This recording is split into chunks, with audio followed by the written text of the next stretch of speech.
प्यारे दोस्तों, प्रस्तुत है मेरे द्वारा लिखा गया एक छोटा सा लेख। गृह इच्छा। कहते हैं जिसे रोटी, कपड़ा और मकान ये तीनों मिले और चैन से मिले तो स्वर्ग जैसे जगह में जाने की इच्छा भी जाती रहती है।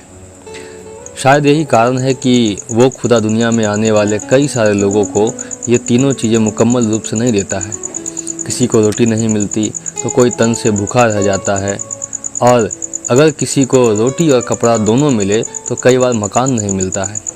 मेरा मानना है वो खुदा दुनिया के कई लोगों को जानबूझकर इन तीनों चीज़ों से वंचित रखता है, क्योंकि अगर सबको रोटी, कपड़ा और मकान चैन से मिल जाए तो फिर उस खुदा के पास जाने की गुहार किस कारण लगाएंगे। और अगर ऐसा होने लगा तो उस खुदा का अकेलापन कैसे दूर होगा, कैसे वो हर दिन नए नए बंदों से मिलेगा, कैसे वो हर दिन नए नए लोगों को अपना घर भी दिखा पाएगा। आखिर वो कैसे बताएगा कि देख, मेरा घर तेरे घर से ज़्यादा सुंदर है और यह ज़्यादा आरामदायक भी है। बात चाहे इस जहाँ की हो या उस जहाँ की, रोटी और कपड़े के बाद जो चीज़ सबको सबसे प्यारी होती है वो है मकान, यानी कि घर।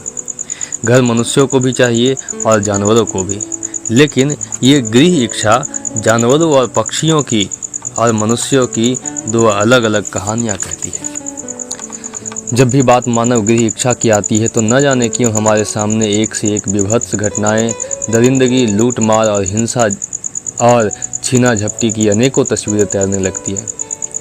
देश देश को मार रहा होता है, गांव गांव को काट रहा होता है, भाई भाई को बेघर कर रहा होता है।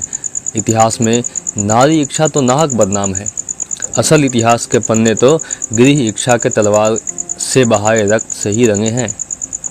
लेकिन अगर हम कभी भी जानवरों की गृह इच्छा देखते हैं तो बस यही पाते हैं कि जानवरों ने उस समय से लेकर आज तक हमेशा से ही अपने घर को त्याग कर हम मनुष्यों के सर पर साया किया है। उन्होंने कभी भी चंद कागज के टुकड़ों को बांटकर जमीन नहीं बांटा और ना ही कभी किसी का सर काटा। वो कभी किराएदार नहीं होते, ना ही उनमें कोई मकान मालिक होता है। उन्हें तो खुले आसमान के नीचे जहाँ भी जगह मिलती है वो अपना घर बना लेते हैं। वो बेघर जानवर भले ही जंगली कहे जाते हैं, हम उन्हें जंगली कहते हैं, लेकिन असल में हम घर और शहर वाले ही जंगली हैं। कोई माने या ना माने, लेकिन हम मनुष्य गृह इच्छा के मामले में संपूर्ण रूप से सांपों की प्रवृत्ति वाले हैं।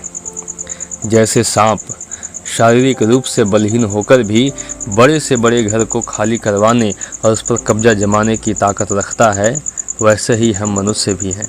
दोनों बलहीन हैं, लेकिन फिर भी इन्हें देखते ही कई प्राणी अपना घर छोड़ देते हैं, क्योंकि इनमें जहर जो भरा है, और जहर हर इच्छा को पूरा करने में सक्षम होता है। अब चाहे वो गृह इच्छा हो या दुनिया की कोई भी दूसरी इच्छा हो।